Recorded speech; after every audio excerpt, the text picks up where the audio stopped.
Hi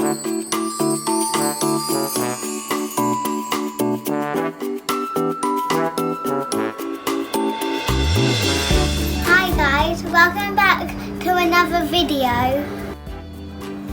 If you're new here guys, don't forget to smash that subscribe button. Guys, this is very easy to make. We're going to be making a bottle bubble blower. You're going to need a bottle, you're going to need some washing up liquid and some water, and you're going to need an old sock.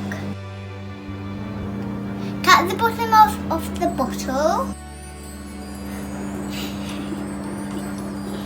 Stretch your sock over the bottle and it will look like this, hopefully.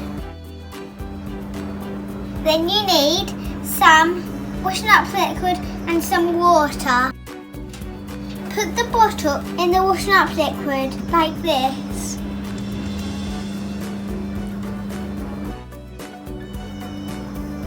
Now the fun bit, to blow them. Yay!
That was awesome. Thank